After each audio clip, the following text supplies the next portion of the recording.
Yo, welcome back to the channel, everybody. My name is Ernest Ariano III. Y'all guys are the third family, and the channel's name is TheThirdErnest. And right now, as you know, we are on an NF and a Lupe Fiasco train, so we're back on Lupe Fiasco. Now, the whole point of this train, whenever I said that I wanted to do a Lupe train, was to bring y'all guys along on the storyline called the Michael Young History Saga. The story of Michael Young history and his relationship with the game and the streets and the cool and that trilogy and the people that suck him into the streets and suck him into that lifestyle. That's really what I wanted to get into, because like I stated before, it's one of the stronger concepts, if not one of the strongest concepts in all of hip hop. It's one thing to have a conceptual album, it's another thing to have a fully fleshed out concept that spans across multiple albums. And that's basically what this story saga is. And today, we're gonna be listening to the first track on the saga, He Say, She Say. But before we get started on the song, I wanna give you a little bit of backstory as to why I think that this concept is so strong, and a little bit of backstory to every individual character. Basically, the storyline follows one person, Michael Young history, and three conceptual people, the cool, the game, and the streets. And the storyline is basically talking about the allure of the game, the streets, and the cool, and how they suck in young minds and how they suck in young men into living that lifestyle and trying to attain these things which are not possible. Michael Young history is an actual person, a physical human being. The other three, those are the conceptual ideas of how the streets sucks these people in. First, we have the streets. The streets is a female, and she's a female for a reason, because most of the people who are slain in the streets are going to be men. So the character of the streets is a female because she tempts these men into living this lifestyle, into saying that, you know, the streets is going to take care of them. The streets is how they're going to get to the fame and the glory that they've always wanted. You need to keep the way these characters look in the back of your mind, because Lupe references them constantly, because the whole point of the concept is that he's bringing these conceptual ideas of all the negativity that comes along with street life and personifying them into one person. So the streets has eyes that glow green with the money symbol, because eyes are the window to the soul. She has tattoos all over her body, all over her chest, of the fallen slain names of people that she had tempted before. Basically the fallen soldiers. Just like how you have a gravestone with a fallen soldier's name, the streets has that on her chest. And every time somebody falls to the streets, she adds their name to that collection. And then we have the cool. He's a resurrected being. He's basically a zombie, a skeleton, and he personifies everything that's cool, everything that's alluring about the street life. So he's got the chains. He's also the one that represents the cars. He's the one that represents all the money and all the girls and all the accolades and everything that comes, all the fame that comes from falling in love with the streets and the street life. And then lastly, we got the game. And the game is basically like the ringleader of the whole thing. The game is the business mind. The game is what happens in the streets. The game is basically every time somebody says charge it to the game is the reason why all of this exists in the first place. So these three characters are extremely important as we go through. But the song that we're about to do right now, He Say, She Say, is basically the introduction to Michael Young history before he starts his journey in this saga. So let's just get into it, fam. He Say, She Say, Lupe Fiasco, the first song on the Michael Young history saga journey. And we're going to be going in the order that's on the albums, because Lupe listed them in that order for specific reasons. So we're not going to be jumping around. We're going to be going, this is the very beginning.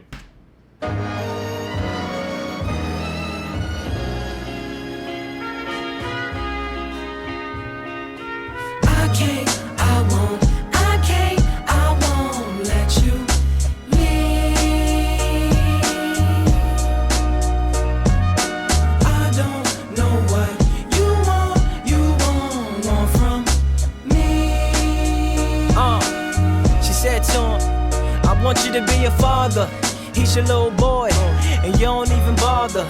Like brother without the aura, and he's starting to harbor. Cool on food for thought, but for you he's a starver. Starting to use red markers on his work. His teacher said they know he's much smarter, but he's hurt. Used to hand his homework in first, like he was the classroom starter. Burst of tears, let him know she sees us. This is why the song is going to touch a lot of people who have ever gone through this, or are going through this, or have had close relatives or friends who go through this and they see it on an everyday basis. If you can't already tell, the song basically starts off with the mom talking to the dad about how he's absent from the son's life. and how his son has so much potential and is so smart, but his absence in his son's life is causing his son to be on the decline. And the reason why Lupe starts the saga with the rise and fall of Michael Young history with this doesn't even have to necessarily do with Michael Young history himself. It's more so the absence of his father. And that's important because a lot of the people who grow up fatherless, they turn to the streets and they turn to the gang life and they turn to those negative aspects of life, searching for guidance because they didn't get it from the jump. Yes, the mom can provide guidance and be there for the son, but in a boy's life, there's certain things that the mom can't do that it's important for the father to be there. Jay-Z actually has a very overlooked song on one of his most overlooked albums, which is going to be The Blueprint 2, but he has a song called Meet the Parents, and he has a line very similar to what I'm saying. He has a line talking about how daddy never fucked with him, so the streets raised him, and how the mom is blaming herself, wishing she could have saved him. But that's damn near impossible, only men can raise men, and how the son, he was his own man, and not even him could save him. That's basically the whole point of Lawrence Fisher's role in Boys in the Hood. He tried to keep Trey out of that street life and gang life of Compton because he knows that that street life never ends well and chances are would take the life of his son. And all of his son's friends who are fatherless are all in that street life. He says, "What do you want from me, woman?" And she says, "I want you to be a father because he's your little boy and you don't even bother. You don't even bother with him, like brother without the R." That's a bar, only because brother, you drop the first R in brother and it turns into bother. Cool on food for thought, but for you, he's a starver. Like he's full on food for thought. He's cool on that, again, alluding to the cool. But for you, for his father, he's a starver because you're not here in his life. The teachers say they know he's much smarter, but he's hurt. He's getting older. He's realizing that he needs his father around, so these things are weighing on his mind mentally. So he used to be a straight A student, but now his grades are declining because he knows instinctively that he needs a father figure around, but the father's just not around, too busy chasing the cool. Burst of tears, let him know she see us. Nice fighting in class, got a note last week to say might not pass. Asked me if his daddy was sick of us, cause you ain't never pick him up. You see what his problem is, he don't know where his papa is. And she's basically saying it straight up. You know what his problem is? Because he didn't have these problems at first. His problem is your absence. He don't know where his papa is. Even when you are here, you're flashing that gang life, you're flashing that fast money life. So the little bit of recognition that he gets from his father and the very minuscule amount of time that he spends with you, he sees this life that basically school is not even needed. So now his grades are declining. No positive male role model to play football, to build railroad models. Is making a hole and you've been digging it, cause you ain't been kicking it since he was old enough to hold bottles. He wasn't supposed to get introduced to that. He don't deserve to get used to that. He don't deserve to get used to that. He don't deserve to get used to not having a father figure around when all you gotta do is fucking step up. Step up and be a man. It's just like J. Cole says in Lost Ones 2. Talking about, remember all those conversations that we had way back about your father and you told me how much you hate him and how bad you wish to not even be him, but here you are going doing the same shit that he did. As a mom, like she can't play football with him.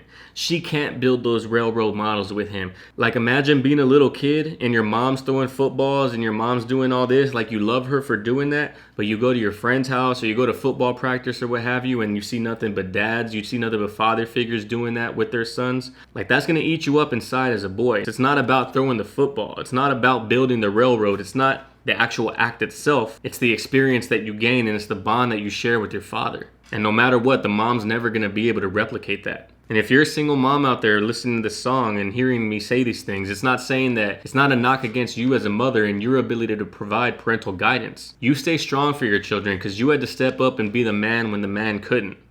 He don't deserve to get used to that. Now I ain't asking you for money or to come back to me. Some days it ain't sunny, but it ain't so hard. Just breaks my heart when I try to provide and he say, "Mommy, that ain't your job to be a man." I try to make him understand that I'm his #1 fan, but it's like you booing from the stands. You know the world is out to get him, so why don't you give him a chance? It's like I can't. That's what blows my fucking mind about absent fathers. That last line about you know the world is out to get him, why don't you give him a chance? The hypocrisy is crazy to me because you always hear people talking about standing in arms with their brothers and standing in arms to fight systematic racism, so you know the world is out to get your son, but you won't even give your son a chance. Like, your offspring is already on the losing side of history. Your offspring is already starting the race with his opponents a quarter of the way down the track, and you're not even there to tell him. He has to learn from his mom how to man up, and that's not even possible. And imagine hearing that as a mom. Like, the mom's doing all that she can to provide everything, the mother figure and the father figure, but then here comes the son who's smart enough to recognize that it's not her job to be the man in the family. Even though she's doing as good of a job as she possibly can at it, it's not her job. She's never going to fully fit in those shoes. And I'm sure single moms that are hearing this breakdown or hearing this song for the first time, I'm sure that's a very emotional lyric because they feel the same way. Like, I know I'm doing all I can, but I know that all that I can do will never be enough to satisfy the fact that you're not in your son's life. And I'm not even asking you for child support. I'm not even asking you to come back to me and be unhappy just for the sake of this child. All I'm asking you for is to be in his life. And I feel like that's not a stretch. That's not too much to ask for because that's what you should want to do. I don't know what you want from me. What you want from me? So he said to him, I want you to be a father. I'm your little boy, and you don't even bother. Like, brother without the aura, and I'm starting to harbor. Cool on food for thought, but for you I'm a starver. Starting to use red markers on my work. My teachers say they know I'm much smarter, but I'm hurt. I used to hand my homework in first, like I was the classroom starter. Burst to tears, let him know he sees. Bro, when I had first heard this song, I saw the song title, I heard the first track, I was assuming it was gonna be like he say, she say, like back and forth arguing. And then out of nowhere, it's the son basically repeating exactly what the mom said to the father. Like, I need you here. I need you to be a father. I'm your little boy. And it hurts me that you don't even bother. Like, that caught me so off guard and I was so emotional. I couldn't even imagine the people that actually have gone through this and hear this song. And imagine how shitty as an absent father you feel whenever you hear this song. Imagine Lupe Fiasco being your favorite lyricist, being your favorite rapper from Chicago, and then here he is basically talking shit about you and your decision to be out of your son's life through this emotional ass song. The son says, and I'm cool on this food for thought, but for you I'm a starver. Like, I'm telling you exactly what's wrong. And this is why he as in Michael Young history, but Michael Young history is just one big analogy and metaphor and one big symbolism for all the children that have fallen into the street life because of this exact same scenario. Like, the grades fall, they get angry at the mom when really they're not angry at the mom, they're angry at the dad. So then they go into the street life to try to find that father figure, to try to find that family relationship, and then they end up dying at an early age because of some shit that doesn't even matter. All because the father wasn't in that kid's life. Burst to tears, let him know he sees. Now I'm fighting in class. Got a note last week to say I might not pass. Kids ask me if my daddy is sick of us, cause you ain't markers on my work. My teachers say they know I'm much smarter. To hand my homework in first, like I was the classroom starter. Burst to tears, let him know he sees. Now I'm fighting in class. Got a note last week to say I might not pass. Kids ask me if my daddy is sick of us, cause you ain't never picked me up. You see how mentally detrimental this could be in a young child's life? Like, they don't understand the nuances of complex relationships and love that are falling apart. You know, the families are falling apart. They don't understand all that. And it's your job as the dad and the mom to be there for the kid, because other kids who do have normal nuclear families, they're gonna look at this broken kid's life and they're gonna say with no filter, yo, what's up with your dad? He don't love you? Like, imagine hearing that and then having to explain to your friend like, oh, it's not that, but really deep down you feel like it is that. Kids ask me if my daddy is sick of us, cause you ain't never picked me up. You see what my problem is? That I don't know where my papa is. No positive male role model to play football, to build railroad models. Is making the hole and you been digging it, cause you ain't been kicking it since I was old enough to hold bottles. Wasn't supposed to get introduced to that. I don't deserve to get used to that. Now he says it's making a hole and you've been digging it. Like, it's making a hole in my heart. But also, he's literally digging his son's grave. There's a higher chance that his son is going to fall to the streets. So he's literally digging his son's own grave, regardless if he knows it or not. And he does know it because chances are his father wasn't there in his life, so he's living that same thing. And now he's just passing on that negativity to his son. Somebody's got to break the cycle eventually. I don't deserve to get used to that. Now I ain't asking you for money or to come back to me. Some days it ain't sunny, but it ain't so hard. Just breaks my heart when my mama try to provide and I tell her that ain't your job. To be a man, she try to make me understand that she my #1 fan. But it's like you born from the stands. You know the world is out to get me. Why don't you give me a chance? It's like I can't. Not only does it break his mom's heart, but it breaks his heart that he has to say it's not your job to be the man. And no matter what, she might be his number one fan. Like, she's out there screaming number one because she's the biggest supporter in his life. But the dad being absent might as well be booing his performance, might as well be booing him on the field. You know the world is out to get me. Why don't you give me a chance? And then the rest of the song is basically just one big long outro of the hook. This song is extremely important in this storyline saga only in the fact that it makes the storyline even harder. It makes it hit even harder when you realize that all of the storyline could have been prevented. The rise and fall of this child could have been prevented had the father been there. He could have been a doctor, he could have been a lawyer, he could have been whatever the hell he wanted, but because his dad was absent in his life, he turned to the wrong outlet to try to fill that absence. And he was tempted by the cool. He was tempted by the streets. And that's exactly what the game wants, is to draw these kids who have these family issues, to draw these kids who have no father figures in their life, to draw them into his game and potentially have another victim. But yo, that's track number 1 on the journey. And what's dope about the journey is that everything about it, from the lyrics to the beat selection, all the way to the order of all of these songs, it all matters. But I appreciate you guys being here for track number 1. Track number 2 is Introduction to The Cool. The song's name is The Cool off of this album, and we'll get right on into that into the next video. Love all of the family. If this is your first time here and you like what you see, please consider subscribing. If you're intrigued by this storyline, please consider subscribing so that way you can get the rest of the breakdowns of all the other songs.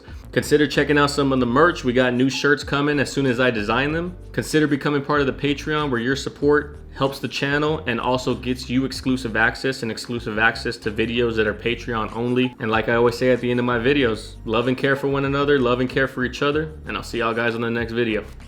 Peace.